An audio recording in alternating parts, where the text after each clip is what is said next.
తెలంగాణలో గ్రామ పంచాయతీ ఎన్నికల నగారా మోగింది 3 విడతల్లో. అంటే డిసెంబర్ 11, 14, 17 తేదీల్లో 3 విడతలుగా ఎన్నికలు నిర్వహించేందుకు రాష్ట్ర ఎన్నికల సంఘం సిద్ధమైంది. ఉదయం 7 నుంచి మధ్యాహ్నం 1 గంట వరకు పోలింగ్ నిర్వహిస్తామని, అదే రోజు 2 గంటల నుంచి ఓట్ల లెక్కింపు, ఫలితాల వెల్లడితో పాటు ఉప సర్పంచ్ ఎన్నికను సైతం నిర్వహించనున్నట్లు రాష్ట్ర ఎన్నికల కమిషనర్ రాణి కుముది తెలిపారు. ఎన్నికలకు సంబంధించి గెజెట్ నోటిఫికేషన్ కూడా విడుదల చేసిన ఆమె ఎలక్షన్ కోడ్ అమల్లోకి వచ్చినట్లు తెలిపారు. అభ్యర్థులందరూ కోడ్ను ఖచ్చితంగా పాటించాలన్నారు. అయితే రాష్ట్రంలో 31 జిల్లాల్లోని 564 మండలాల్లో 12,728 పంచాయతీలు, 1,12,242 వార్డులకు ఎన్నికలు జరగనున్నాయి. ఈ ఎన్నికల్లో 1,66,55,186 మంది ఓటర్లు తమ ఓటు హక్కును వినియోగించుకోనున్నారు. బ్యాలెట్ పద్ధతిలో జరిగే ఈ ఎన్నికల్లో నోటా కూడా ఉండనుంది. అయితే హైకోర్టులో స్థానిక సంస్థల ఎన్నికలపై విచారణ పూర్తి కాకుండానే పంచాయతీ ఎన్నికల షెడ్యూల్ జారీ చేయడం వల్ల న్యాయపరమైన చిక్కులొచ్చే అవకాశమూ లేకపోలేదు. పంచాయతీ ఎన్నికల్లో భాగంగా తొలి విడతలో నవంబర్ 27న సర్పంచ్, వార్డు సభ్యుల ఎన్నికకు నోటిఫికేషన్ జారీ అవుతుంది. ఎన్నికల సంఘం 27 నుంచి 29 వరకు నామినేషన్లను స్వీకరించనుంది. రిటర్నింగ్ అధికారులు నామినేషన్లను స్వీకరిస్తారు. 30న నామినేషన్ల పరిశీలన ఉంటుంది.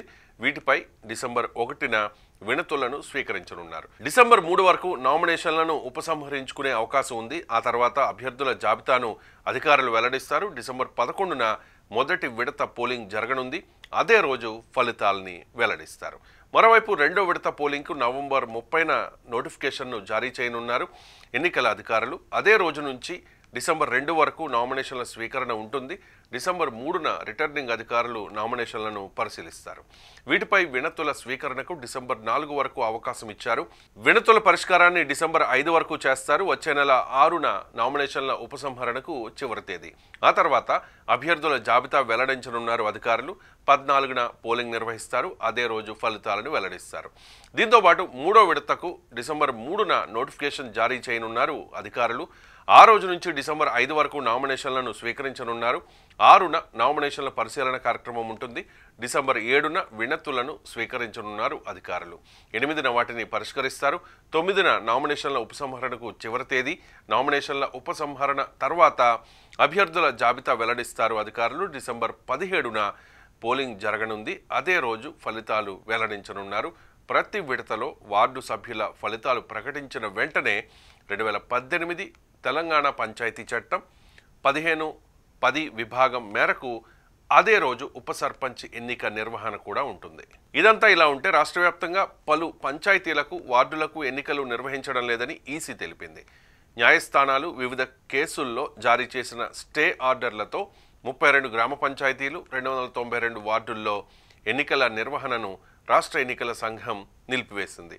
ములుగు జిల్లా మంగపేట మండలంలోని 25, కరీంనగర్ జిల్లా వి సైదాపూర్ మండలంలోని 2, ఖమ్మం జిల్లా ఎన్కూరు మండలంలోని 4 గ్రామ పంచాయతీలను, పెనుబల్లి మండలంలోని 1 గ్రామ పంచాయతీని ఎన్నికల నోటిఫికేషన్ నుంచి మినహాయించింది. తెలంగాణ రాష్ట్రంలో 2019 జనవరిలో పంచాయతీ ఎన్నికలను నిర్వహించారు. వాటికి 2024 జనవరిలో పదవీకాలం పూర్తయింది. ఫిబ్రవరి నుంచి ప్రత్యేకాధికారులకు పాలనా బాధ్యతలు అప్పగించారు. బీసీలకు రిజర్వేషన్లు 42% పెంపుదలతో సెప్టెంబర్ 29న ఎన్నికల నోటిఫికేషన్ విడుదలైంది. అక్టోబర్ 9న రాష్ట్ర హైకోర్టు ఉత్తర్వులతో ఎన్నికలు నిలిచిపోయాయి.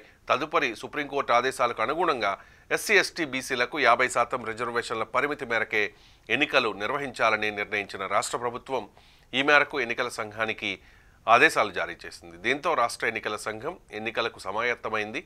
తెలంగాణ పల్లెల్లో మళ్లీ ఎన్నికల సందడి స్టార్ట్ అయింది.